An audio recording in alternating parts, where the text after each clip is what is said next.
Olá, meu nome é Camille Borges. E eu sou o Anselmo Berté. E essa é mais uma edição do podcast do Caderno 2. Hoje é o dia 20 de junho. Neste mês comemoramos o Dia dos Namorados aqui no Brasil. Nesta data, celebramos a afetividade, o companheirismo e o amor. Mas nem tudo são flores. Assim como a parte bonita, infelizmente esse dia abre uma grande ferida em diversas pessoas. Um dos muitos efeitos causados pelo racismo estrutural fica muito evidente nessa data: a solidão da mulher preta. Segundo dados do IBGE, 52,5% das mulheres pretas do país não estão em um relacionamento estável. Para a ativista do feminismo negro, Stephanie Ribeiro, isso não se dá por escolha própria, mas porque a mulher preta não é vista como um sujeito para ser amado. Por isso, o Caderno 2 hoje fala sobre a solidão da mulher preta, a partir da vivência profissional e pessoal de uma artista.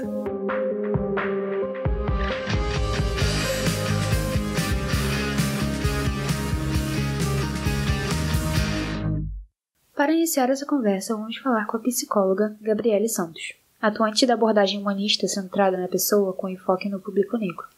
Gabriele, o que é a solidão da mulher preta? Olá, pessoal! Quero primeiramente estar agradecendo por essa oportunidade de estar aqui com vocês juntamente nesse podcast e também estar colaborando, com o meu conhecimento como mulher preta e psicóloga. Então vamos lá, o que seria a solidão de uma mulher preta? Já vou introduzir aqui com uma frase da Bell Hooks, que ela fala que os corpos das mulheres negras em tempos de escravidão eram vistos como corpos sem mente, e dessa forma introduzindo sempre a objetificação dessa mulher. Hoje, nós vivemos em um mundo onde muitas coisas são estruturadas através desse mesmo racismo, com base nessa discriminação que privilegia algumas raças em detrimento de outras, e a mulher negra que está na base dessa desigualdade. Então a gente tem aí uma menina negra que cresce e se desenvolve já com um padrão do que é bonito e do que é aceito. Então ela é exposta desde pequena aos desenhos de princesas aí que a gente tem da Disney, a Barbie, a Polly. Na adolescência a gente tem aquela fase do High School Music, a Malhação, as novelas, os filmes de romance, onde a mulher que é amada, a mulher que é respeitada, que é segura, que é acolhida, que tem todo o direito de afeto, é a mulher branca. É a mulher da pele clara, a mulher do cabelo longo e liso. Então, quando ela vê que as suas características não se encaixam nessa realidade, ela passa a considerar que as suas características são o contrário da beleza, são o contrário de ser aceito.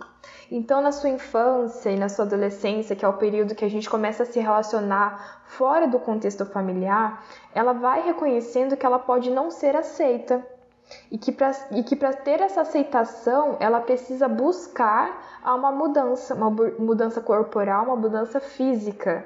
Então aí que ela começa nessa mudança aí do cabelo, suavizando seus traços. Eu lembro que na minha época da adolescência eu procurava muitos vídeos no YouTube, com receitas caseiras para suavizar o tom da pele, para parecer mais clara. Então, pensa bem, essa menina ela cresce a sua fase adulta, então ela cria esse conceito de que o amor pode não ser alcançável e que a solidão talvez seja a sua única opção. E quando a gente fala da mulher negra e da solidão, a gente não está só falando da mulher solteira, porque temos muitas mulheres aí negras que vivem na solidão porque elas estão num relacionamento onde elas não são vistas, não são valorizadas e muitas das vezes não são assumidas. E aí ela acaba colocando em questão se eu mereço realmente esse amor. Como isso pode afetar as mulheres pretas? Para falar sobre isso, a gente precisa falar sobre o conceito de interseccionalidade. Esse conceito carrega discriminação e opressão e leva isso para várias áreas da vida dessa mulher preta, como nas relações afetivas, no trabalho, na ascensão social. E o impacto do racismo na saúde mental dessa mulher negra leva ela a compreender o mundo de outra forma, né, com outros olhares. Isso também interfere na busca por trabalho, né, porque daí essa mulher ela é vista pela sua raça como incompetente, preguiçosa, inferior intelectualmente, ela não é boa o bastante, né? Como que minha empresa vai ser vista se eu colocar essa mulher aqui? Pelo olhar machista, né? Por ser uma mulher, então ela é vista pelo olhar machista como um fardo. Pelo fato de que, como ela já é sexualizada, né? O chefe já pensa, uma hora ou outra ela vai aparecer aqui na empresa grávida, então eu vou ter que afastar. Então isso vai diminuindo as possibilidades e as chances dessa mulher entrar numa empresa. Portanto, ela é exposta a outros ambientes, outras modalidades de trabalho sem vínculo empregatício, que a gente poderia falar que seriam as faxineiras, né? Que hoje no Brasil, pelo IBGE, é constatado que as faxineiras negras são aí 94,1% de porcentagem na sociedade. E por estarem sem nenhum vínculo empregatício e ainda trabalhando com a parte da casa, elas são mais expostas a ambientes onde pode acontecer abuso, né? Nos relacionamentos, se for olhar, ela não é tão preterida, porque muitas das vezes ela é escondida, é negligenciada. E essa estética do branqueamento que a gente comentou um pouco antes faz com que as pessoas brancas que queiram ou queiram cogitar a namorar com essa mulher pense inconscientemente como essa mulher pode impactá-lo socialmente. Ou seja, eu sou uma pessoa branca e para me relacionar com essa mulher eu penso antes, né? Como que as pessoas vão ver? Como meus amigos brancos vão ver? Será que ela vai ser aceita pela minha família? Como que vão me tratar se eu realmente assumir esse relacionamento? Para as pessoas negras que queiram se relacionar com essa mulher negra, né, aí acontece a mesma coisa do padrão da aceitação, porque essas pessoas já passaram também por essa padronização. Então ela não se conforma em estar e amar uma pessoa que carrega os mesmos traços que a vida inteira ele tentou reprimir. Então, são várias coisas que vocês podem ver que impactam a saúde mental dessas mulheres, que devem ser trabalhadas, por isso que eu sempre reforço isso no tratamento, né, na terapia, para trabalhar a nossa africanidade, para trabalhar também a nossa ressocialização, o nosso autoconhecimento, o autoamor, né? Porque você precisa perceber que não deve mudar para ser o melhor para o outro, mas que você deve ser o melhor para você, respeitar as suas fases, as suas fragilidades e as suas características. O Instagram da Gabi é @psi.gabrielesantos. Lá tem conteúdos incríveis sobre a psicologia com um olhar afrocentrado.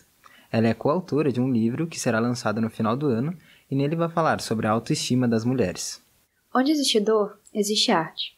Em 1991, a revista do Movimento Negro Unificado publicou em sua capa um poema de Landé Onawolé, que dizia: "Reage à violência racial, beije sua preta em praça pública." Assim como ele, mulheres pretas vêm utilizando da arte para falar do amor, afetividade e relacionamentos. Para falar hoje com a gente, temos a cantora e compositora de rap Dade. Ela é organizadora e cultural do Slam Peleia. Seja bem-vinda, Dade. Pode nos contar um pouco do teu trabalho e da tua trajetória? Oi, gente. Obrigada pelo convite. Uma honra estar aqui com vocês. A minha trajetória, na verdade, ela começou bem cedo.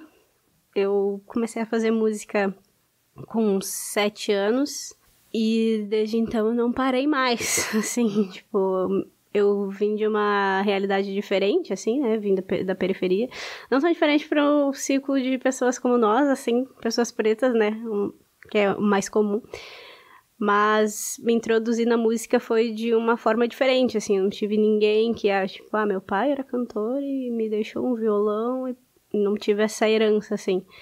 Foi uma coisa mais pra me tirar daquela realidade, assim, porque eu morava numa vila que, inclusive, nem existe mais aqui em Porto Alegre hoje. E era muito violenta, assim, meus pais trabalhavam muito e então, pra me tirar desse vínculo, a música foi como se fosse uma porta, assim, de saída pra mim. E eu aprendi tudo sozinha. Naquela época não tinha internet, não tinha dinheiro, não tinha grana pra fazer aula e tal. Então eu aprendi muito tudo com caderninhos, aqueles caderninhos de cifra, sabe? De antigamente que vendia nas livrarias e tal. E aí eu comecei a tocar violão, comecei a tocar teclado depois, ganhei um teclado de um amigo do meu pai. Depois comecei a tocar bateria, umas aulas que tinham comunitárias lá no meu bairro. E eu já escrevia, né? E quando eu cantava, obviamente, umas músicas péssimas, né? Mas eu já era o início ali de tudo, assim. E aí, quando eu tinha uns 14, 15 anos, foi quando eu comecei a fazer música profissionalmente. E aí, eu criei uma banda na época, assim, meio emo, meio rockzinho alternativo, assim. E eu cantava e tocava guitarra na banda. E era ruim. Não era péssimo, assim, mas não era bom também.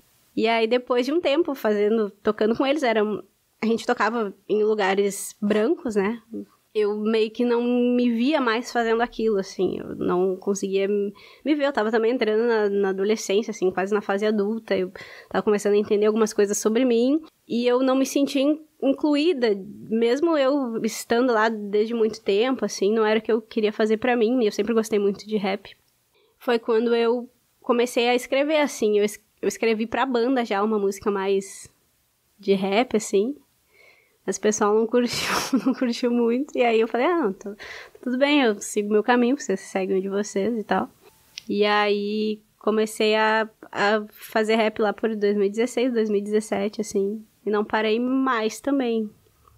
E continuei. Mas também eu sentia que não era sobre aquilo que as pessoas falavam que eu queria falar, assim. Sempre gostei muito de falar de amor, assim, de músicas românticas, aquele clichê, assim. Até por isso que eu cantava um rockzinho, né? E geralmente é mais sobre isso. E aí foi só faz pouco tempo, ano passado, assim, que eu descobri real o que eu queria fazer, assim, e o que eu faço hoje, assim, né? Foi aí que surgiu a Sad Girl, que virou o meu vulgo, assim. E é praticamente isso. Aí agora eu tô aqui, né? Depois de muita caminhada. É uma caminhada boa, hein? É. Do rock pro rap. Tem uma diferença. É a diferença. E baseado nisso que você acabou de contar pra gente, como as temáticas de amor e relacionamento estão presentes nas suas músicas? Presente, na verdade, desde o início, assim, né? Tipo, eu costumo falar que eu não falo sobre amor porque eu quero falar sobre amor, né? Acho que eu sou o amor em pessoa, assim, sempre fui muito afetuosa e sempre gostei muito de demonstrar isso, tanto na escrita como em fala, o toque, ou de qualquer jeito. E quando eu decidi falar sobre amor, assim, quando eu decidi falar não, né? Sempre falei. Quando eu decidi mostrar para as pessoas que eu falava de amor, assim, foi uma virada de chave, assim. E a partir daí, toda e qualquer música que eu escrevo, eu vou falar sobre amor de alguma forma, assim. Pode ser sobre relacionamento amoroso, pode ser sobre mim mesma, pode ser sobre, sabe, um instrumento ou qualquer outra coisa, assim. Então, o que eu escrevo, assim, é feito com amor. E se eu falo de amor, é consequência disso, sabe? No teu último álbum, né, o Museu, essa temática do amor, ela aparece bastante. E as músicas, a gente queria saber se as músicas são baseadas na tua experiência pessoal, né, de trajetória, de relacionamentos, e qual a importância de falar de amor e romantismo como uma mulher preta. Sim, todas as músicas são de experiências pessoais. Todas as minhas músicas, na verdade todas não, mas todas desse álbum eu quis que fossem histórias minhas, assim. Porque como foi um processo de descoberta e tal, eu quis que fosse muito meu todo esse processo, assim. E o museu, ele conta uma história, né? Tem a introdução, não sei se vocês chegaram a ver o vídeo da introdução, mas é sobre... Eu falo sobre por que eu falo sobre amor, né, no álbum. E o vídeo dele mostra uma relação, assim, uns takes de uma relação de duas meninas, uma branca e uma preta, porque a maioria das músicas do meu álbum são sobre relacionamentos interraciais. E de como me fizeram bem e mal ao mesmo tempo, assim, sabe? Em diferentes níveis, assim, às vezes fazia muito bem, às vezes fazia muito mal, às vezes, sabe? E aí é meio que um visual pra mostrar isso de outra forma, assim. E aí entra a questão de ser uma mulher negra falando de amor, assim. Eu não falava de amor, não expunha minhas letras por achar que eu não deveria fazer isso, ou que eu não poderia fazer isso, por estar inserida num lugar que não era o meu, assim, tipo, mulher negra não tem esse lugar de fala, assim, sabe? Não vai falar de amor, vai falar do racismo que tu sofre, tá ligado? E porque era o que era se falado muito, assim, principalmente naquela época ali, 2017, 2018, assim, era o assunto, assim, sabe? Eram essas as pautas. E eu falei, quando deu essa virada de chave, eu falei, não, mano, tipo, eu sou uma pessoa totalmente afetuosa, eu vivo num personagem, tá ligado? Eu vivo num personagem pra fazer arte, não é isso que eu quero fazer. Eu sou uma mulher negra, assim, que sou muito amorosa e adoro falar de amor, sabe? Esse é um sentimento que todo mundo tem, tá ligado?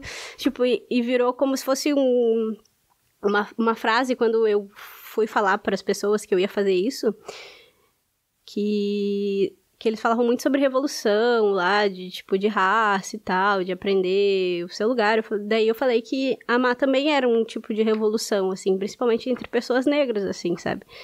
Que sempre foram vistas como uma casca muito dura e tal, e por fora sempre, sabe? Então, pra mim, foi muito importante todo esse processo de descoberta e o museu em si, sabe? Porque todo ele é falado... Todas as músicas são de amor, de diversas formas, e todas as músicas não são pra uma pessoa só. Eu quis trazer diversas pessoas numa música, pessoas negras, pessoas brancas, às vezes, tipo, de relacionamentos que eu tive em todas as músicas, pra realmente mesclar e entender que esse é um processo mesmo, sabe? De entender que tu é um ser humano capaz de expressar esse tipo de coisa. Porque sentir, todo mundo sabe que a gente sente, tá ligado? Mas de expressar pras outras pessoas isso. Eu acho interessante, eu gosto muito do que você faz. Eu, por exemplo, como mulher preta, até meses atrás não me vi em uma posição de eu posso ser amada ou eu posso expressar meus sentimentos.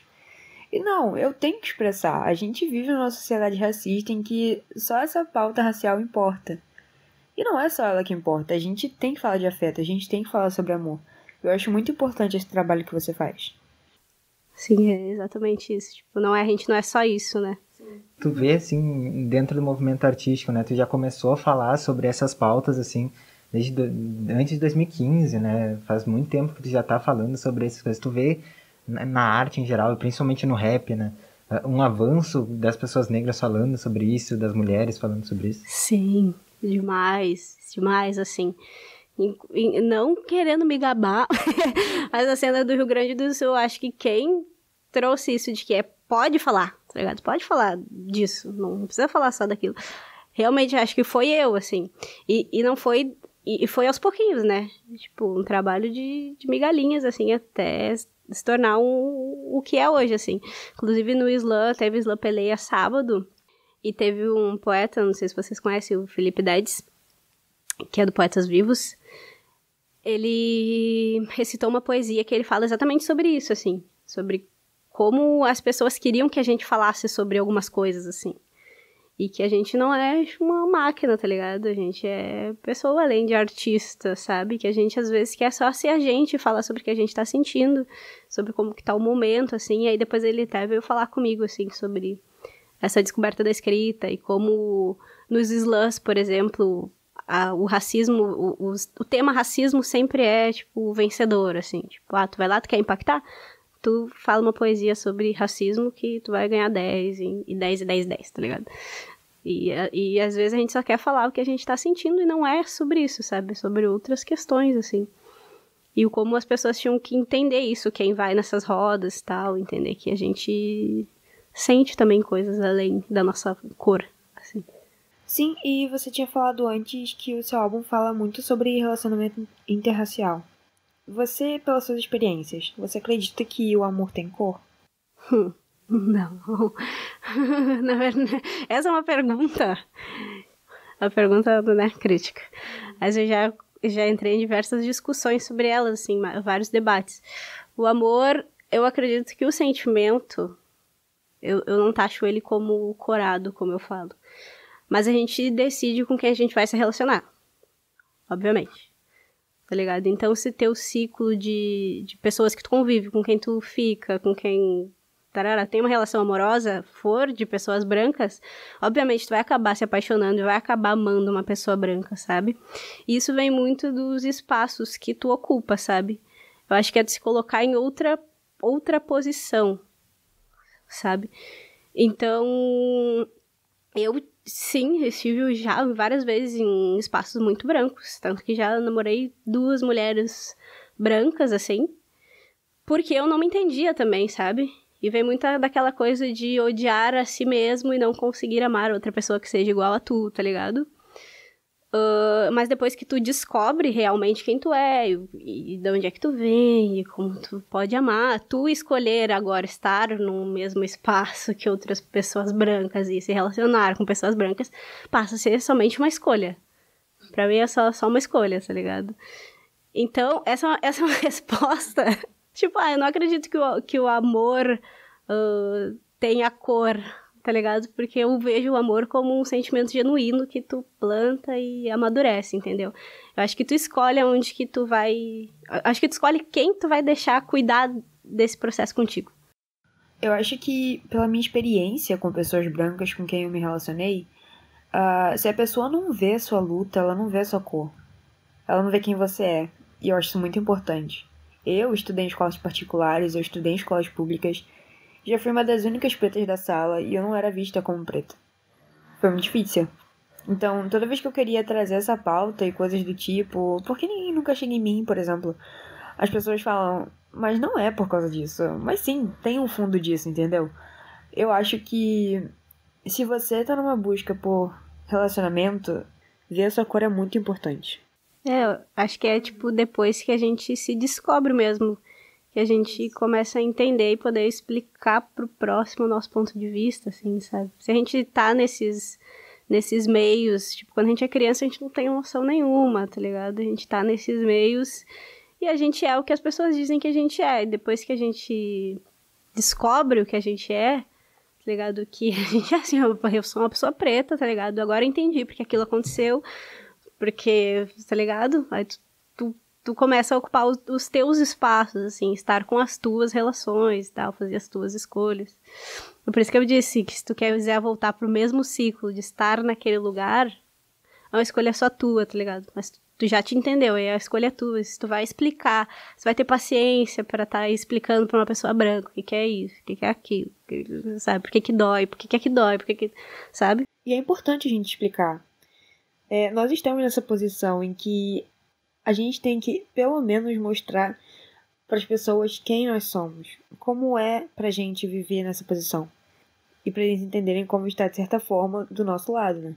Dade, a gente quer te agradecer por poder estar aqui hoje. A gente ficou muito feliz com isso. Foi muito bom te escutar, te entender e ver seu ponto de vista sobre esses assuntos.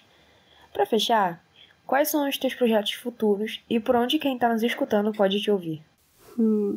Meus projetos futuros, esse ano pretendo lançar um EP documentário. E o nome é Só de Amor Que Eu Sei Falar. Já tenho algumas músicas sendo produzidas. Espero conseguir lançar ainda esse ano. E pode me ouvir no Spotify. Meu Spotify é Dadi, D-A-D-I. No YouTube é Dadi também. Se botar Sad Girl Dadi, abre lá, ele já te dá um spoilerzão. No Instagram, dad.mp3 também. Lá no Instagram é até mais fácil, né? Tem um link que já te envia para todas essas outras redes. E é isso. Dad.mp3 acho que leva o pessoal para todos os lugares, assim. Então é isso. Muito obrigado, Dad. Obrigada, gente. Obrigada de novo pelo convite. Fiquei muito feliz que me chamaram. É sempre muito bom estar nesses espaços, assim, trocando uma ideia. Principalmente se for de amor. Eu gosto muito.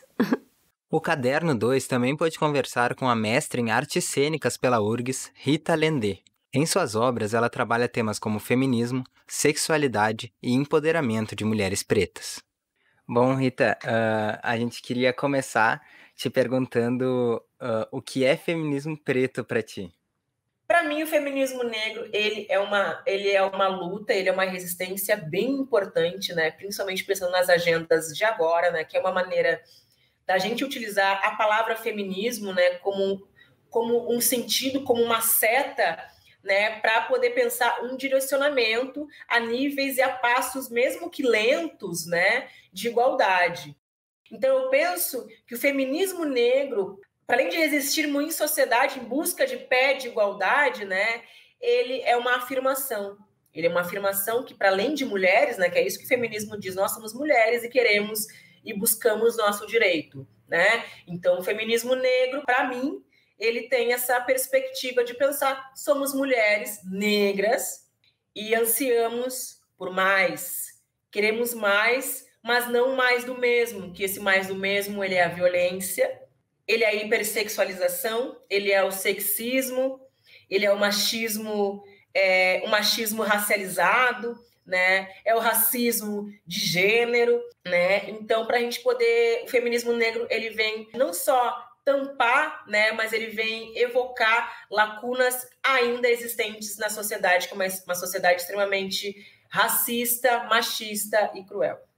Como o fato de você ser uma mulher preta no Brasil afeta ou afetou a sua arte? Afeta sempre. Então, eu vou contar um babado aqui para vocês que é bem tenso, tá? Bem tenso. É tenso por quê? Porque, de um lado, a gente tem o feminismo negro, né? Que daí a gente pauta pela Vilma Piedade. Anote aí esse nome, Vilma Piedade, que é uma pensadora que pensa o feminismo negro a partir de um conceito que ela cunha, que ela desenvolve. Porque, então, no feminismo branco, nós temos a sororidade, que é a empatia existente entre as mulheres ali, né? Ai, tu sente o mesmo que eu, né? Etc. Só que, porém, né? A sororidade, né? Que nada mais é do que o apoio entre as mulheres, delas para elas mesmas, né? Existe a dororidade. A dororidade é uma empatia que se pauta a partir da dor. Enquanto mulheres negras, nossa, eu sei o que tu está sentindo. Por exemplo, quando a gente está num ambiente lá do racismo que acontece uma situação de racismo velado ou de racismo genderizado velado. Por exemplo, diversas situações, tá? Quando as pessoas falam do nosso cabelo, por exemplo, e a gente sabe o porquê daquilo. Quando a pessoa nos chama de macaca, de nega suja, preta fedorenta, nega catiça, nega do cabelo duro, fedorenta, não nos chamam assim? Então, o olhar das pessoas que lançam o racismo na gente, né, nos fala muito sobre isso, na maneira como nos olha, na maneira como puxa a bolsa, na maneira como nos ofertam um trabalho, por exemplo, né? Então, isso tudo tem essa noção da dororidade. Então, a dororidade, ela potencializa algumas questões para nós, né? Já vou responder a tua pergunta, tá, Camille? Ela potencializa algumas questões entre nós mesmas, né? Por exemplo, todo mundo acha, então, que o feminismo negro, grupos de mulheres negras, é uma maravilha. É uma maravilha, é um mar de rosas. Em algum momento, sim, pode ser. Mas esses momentos, eles são mais pautados para a gente poder se enxergar.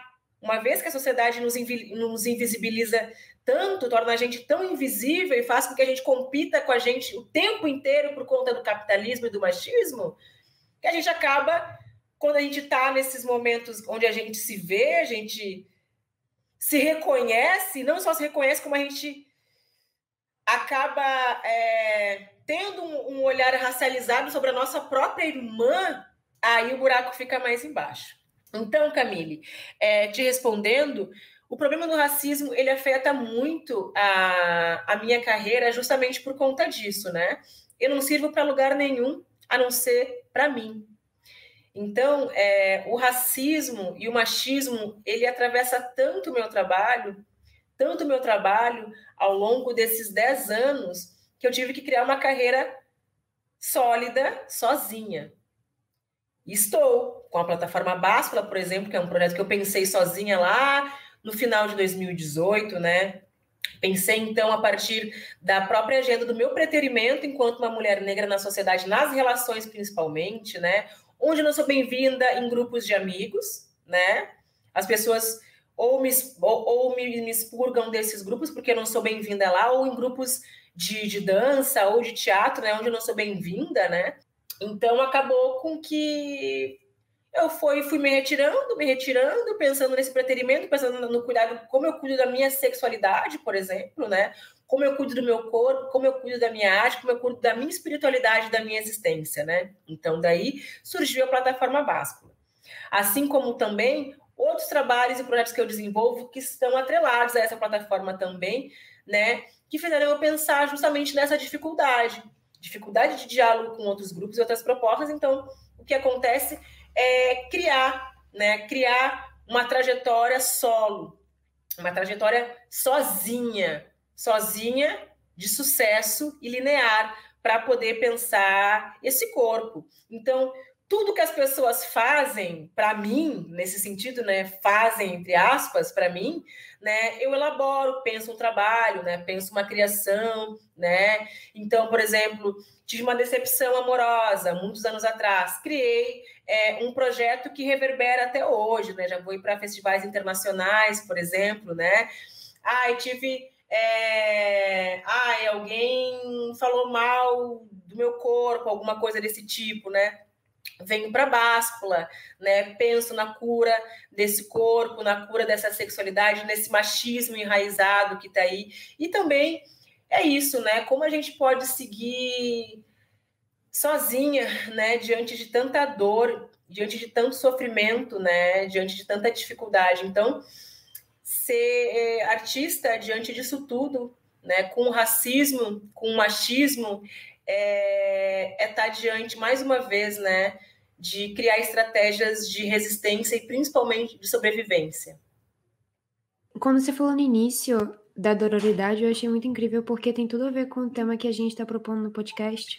E eu queria te perguntar o que é a solidão da mulher preta para você? Porque, não sei para você, mas pessoalmente para mim afeta muito tanto na minha questão pessoal quanto nos meus estudos e tudo mais. E eu queria saber como isso afeta a sua trajetória artística e pessoal. Então a gente já pega o gancho, né, Camille? Porque daí, tipo, eu me vejo sozinha, me vejo muito sozinha mesmo. E é assim na agenda do se encontrar, do se achar, assim, porque a gente demora tanto para se empoderar, tanto para se achar, que a gente tem que dizer, assim, é na agenda da beleza, né? Eu cresci numa família onde eu aprendi a ter autoestima, né? E ao mesmo tempo que eu, às vezes, me tiravam, eu aprendi a ir tendo, né? Eu nunca cresci num ambiente familiar, assim, que me ensinassem, vai competir. Sempre me ensinaram assim, tu vai participar da sociedade, tu vai se incluir nas coisas, tu não vai competir com ninguém, tu simplesmente vai buscar o teu espaço. Então, na busca desse espaço, é muito doloroso. Essa caminhada da solitude, ela me acompanha faz muito tempo, principalmente pela trajetória de vida que eu tenho, né? Eu sofri aí uma situação de abandono parental, né? E tive, então, que no meio da minha graduação, no começo, ali, segundo ou terceiro semestre da faculdade, então, tive que dar noção de mim, cuidar de mim, né? Tinha me separado de uma relação completamente tóxica, que é essa relação que fez com que surgisse o projeto ID Percursos, que é a Identidade em Construção, que pensa, questiona o que é ser uma mulher negra latino-americana, né? E desse projeto, então, se desdobrou a performance Peça, que justamente isso, né, questiona esse preterimento, esse corpo da mulher negra em cena, né, esse corpo solo, essa solitude desse corpo, né, preterido dentro das artes da cena, né? E a Báscula, que é justamente isso, né?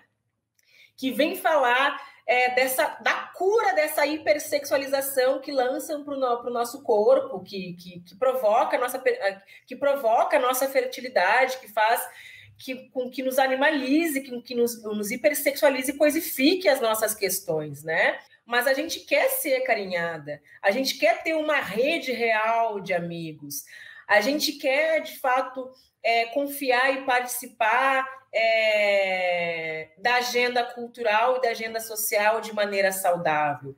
Só que é isso, o racismo nos impede. O racismo, ele provoca tanto a nossa saúde mental, ele desestabiliza tanto a nossa saúde mental, que faz com que a gente crie desconfiança.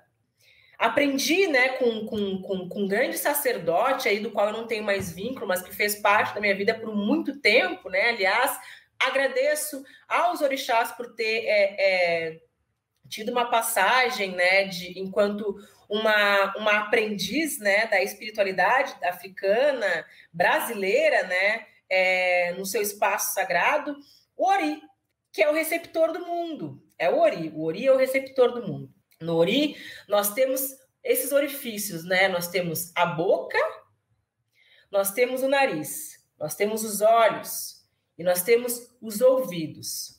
Esse Ori, ele tem que estar bem cuidado, ele tem que estar bem alinhado para te poder carregar a tua existência.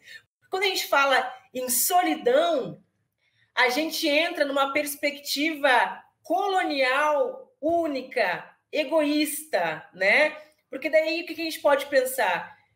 Eu não ando só.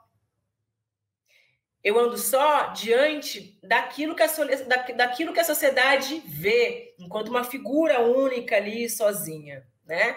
Mas nós temos o nosso Ori, nós temos muito a dizer, muito a falar, muito a escutar, muito a silenciar, muito pouco a sentir, e às vezes fechar os olhos ou virar eles para não ver. E é isso que faz com que a solitude ela nos empodere, com que a solitude faça com que as pessoas não compreendam a nossa capacidade de viver, compreender e gestar e gerar o mundo e principalmente as ideias, né? Então, a maneira como eu percebo a solidão e o preterimento, para mim, às vezes, ele é um ganho, mais ganho do que perda. Porque é nesses momentos que eu consigo ver o que é o que, quem é quem e para quê e para onde vão e são as coisas, né? E eu também, eu acho que as pessoas elas não veem a verdadeira dimensão do que é a solidão da mulher preta até você conversar com alguém que sofre por isso, passa por isso. E vou dar um exemplo que eu não tive essa confirmação de autoestima que você teve quando você era criança, porque a minha vida toda eu escutei que se eu não tivesse cabelo liso e que se eu não fosse diferente, eu não ia nunca casar pelo estereótipo machista que eu vivi na minha família. E no colégio também é aquele negócio que a gente nunca se vê bonita, porque os bonitos são aqueles que não são iguais a gente sempre acaba que a gente é visto como objeto, como você falou, objeto sexual e nunca mulher para ser amada.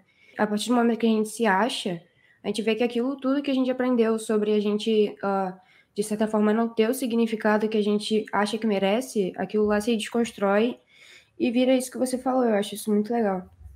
E engraçado que quando a gente se empodera, a gente incomoda muito, né? Sim. Quando demais. A gente se empodera, a gente incomoda muito mais. Porque daí aí é isso, né? Agora vou pegar o gancho que tu disse, né, Camila? Daí a gente se empodera, né? Daí tá ok, mas quando a gente se empodera, tem uma questão ali, tem uma linha tênue, né, do empoderamento, que daí tu tá poderosa, mas aí tu não tem ninguém, porque daí tu é poderosa demais para poder estar no lado de alguém. Tu é poderosa demais para ter um grupo de amigos. Tu é poderosa demais para frequentar lugares com pessoas. A solidão da mulher negra, ela fala sobre pessoas contra pessoas, elas não querem o poder do outro, elas não querem ver a pessoa bem. Isso não tem a ver com ver brilhar, ver... Não, nada disso, porque isso fala muito mais sobre elas, porque elas têm medo dessa maneira, desse enfrentamento. E esse enfrentamento que a gente coloca quando a gente se empodera, ele é visto como agressivo.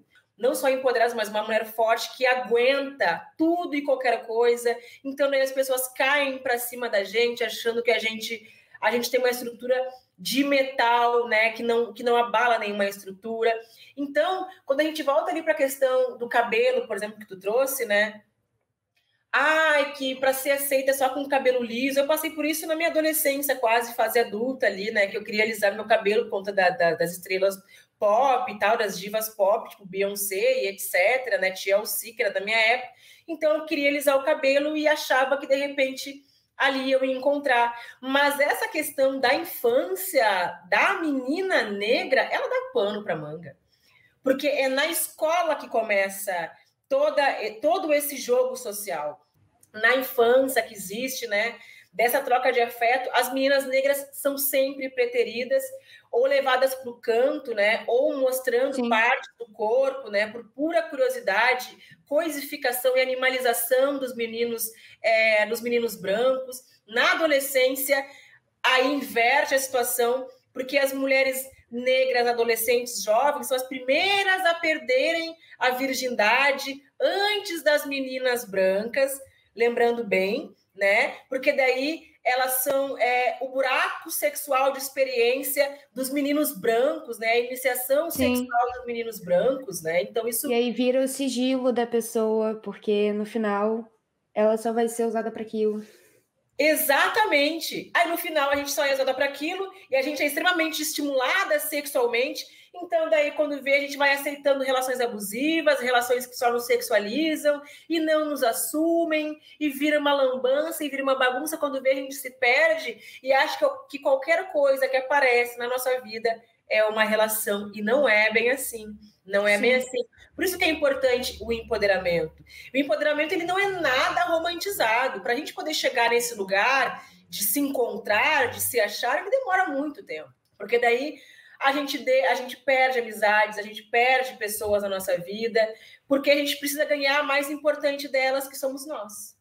Então, Rita, para finalizar, a gente queria te pedir para fazer algumas considerações finais, falar um pouquinho dos teus projetos atuais, inclusive o Projeto Báscula, e também falar um pouco de como as pessoas podem encontrar o teu trabalho e consumir a tua arte. Vocês podem encontrar as minhas agendas, os meus trabalhos, né, aqui na plataforma Báscula, relacionada somente a esse projeto, porém, todos os trabalhos que eu tenho feito ultimamente são vinculados a essa plataforma, tá? Que pensa não só a descolonização do quadril e da sexualidade, como também principalmente, uma plataforma que tem a obrigação, né, e se disponibiliza de maneira ética a se colocar enquanto um projeto antirracista, que vai se desdobrando, tá?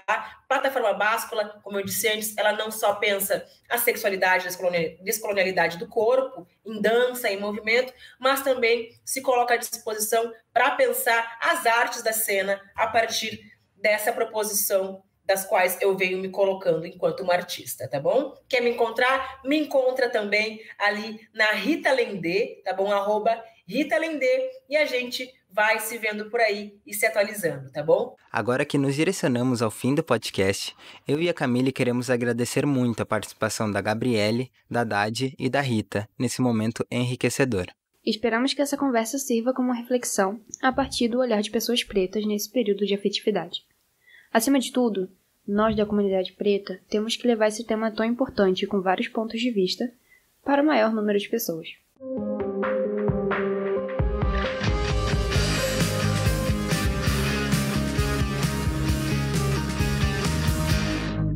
E esse foi o episódio de hoje do Caderno 2. Nos siga nas redes sociais. Estamos ativos no Facebook, Instagram e Twitter. E leia nossos textos disponíveis no Medium.